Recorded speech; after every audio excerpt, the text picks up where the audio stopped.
तो आज का सवाल लेते हैं कि ये पूछती हैं कि भक्ति कैसे करें।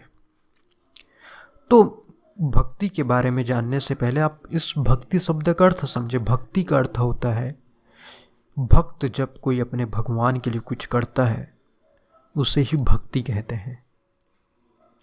जब भक्त अपनी आत्मा को भगवान को समर्पित कर देता है वही ही भक्ति है।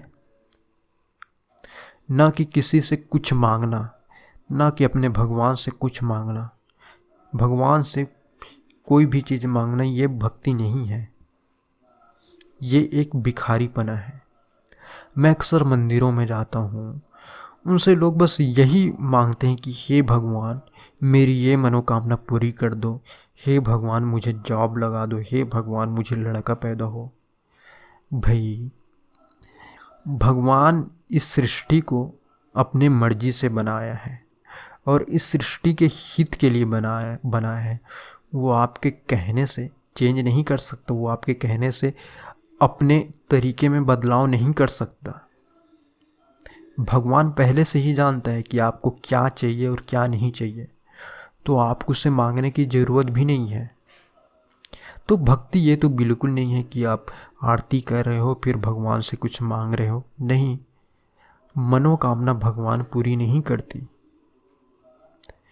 मनोकामना तो खुद लिखा होता है, भगवान ने खुद लिखा है अपने हमारे भाग्य में कि हमें क्या चीज़ चाहिए क्या चीज़ नहीं चाहिए। जो चीज़ बुरी होती है भगवान वो हमसे छीन लेती है, चाहे वो हमें अच्छी ही क्यों ना लगे। हम किसी लड़की से प्यार करते हैं, ब्रेकअप हो जाता है, हम बहुत कोसते हैं भगवान को कि आपने ऐसा क्यों किया, मुझे इस लड़की ने क्यों छोड़ दी। तो भगवान ने ये अच्छे के लिए किया है ताकि तुम अपने सही रास्ते पे चलो। लेकिन तुम कोसते रहे तो आपको बस ये मानकर चलना है कि जो भी हो रहा है वो अच्छा हो रहा है, क्योंकि भगवान कोई भी चीज़ बुरा नहीं कर सकता। कहीं भी बाढ़ आ जाए तो आप ये मानकर मत चलिए कि भगवान ने ये बुरा किया है, नहीं, अच्छा ही किया है। भाई तुम सोचो, तुमने खुद इतनी जनसंख्या बढ़ा रखी है इस देश का, अगर ये जनसंख्या अगर और बढ़ जाए तो उससे तो मरेंगे ही बहुत से इंसान, तड़प तड़प कर मरेंगे। इसलिए भगवान बाढ़ सुनामी ला देता है, ये भगवान की इच्छा ही है। तुम भगवान की इच्छा को अपने मनोकामना द्वारा भगवान से प्रार्थना करके बदल नहीं सकते। भक्ति का अर्थ ये नहीं होता, बिल्कुल भी नहीं होता कि आप भगवान से कोई भी चीज़ मांगते हो वो आपको दे देंगे। नहीं, भक्ति ये नहीं। भक्ति का अर्थ है भगवान को पूरी तरह समर्पित,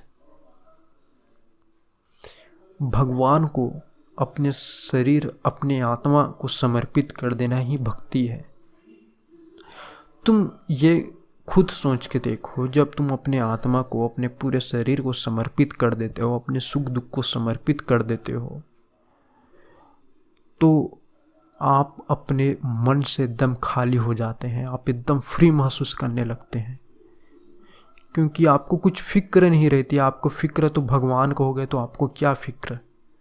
तो यही है भक्ति।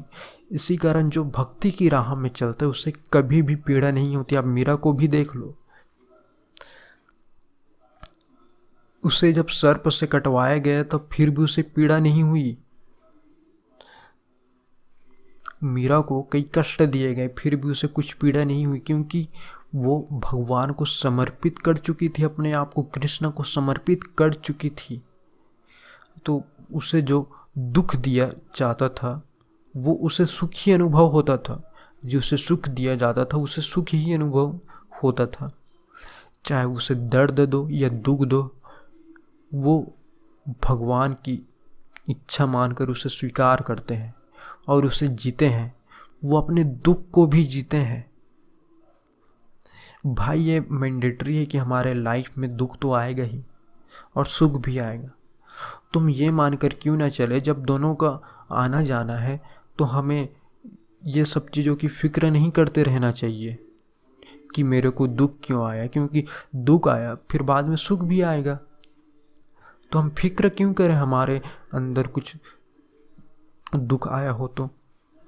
हमें तो आनंदमयी स्थिति में रहना चाहिए। इसी कारण योगी हमेशा परमानंद की स्थिति में रहते हैं, और जो भक्ति मार्ग का सही तरीके से पालन करते हैं वो भी हमेशा परमानंद की स्थिति में रहते हैं। तुम मीरा को देख लो, कबीर को देख लो, नारद को देख लो, ये सब भी परमानंद की स्थिति में रहते हैं। तुम्हें भक्ति करनी है तो तुम भगवान से कुछ मांगो मत, तुम बस उसे समर्पित कर दो, हर चीज़ समर्पित कर दो। जब तुम भगवान की आरती करने जाओ तो आप ये मानकर मत चलो कि आज मैं भगवान से ये मांगता हूँ, नहीं, आपको ये बिल्कुल भी नहीं करनी। बस आपको अपने सच्चे मन से उसे समर्पित कर देना है। भगवान की पैर ऐसे छूना है जैसे आप उसे पूरी तरह समर्पित हो गए हों। देखना आपके सारे दर्द दुख दूर हो जाएंगे।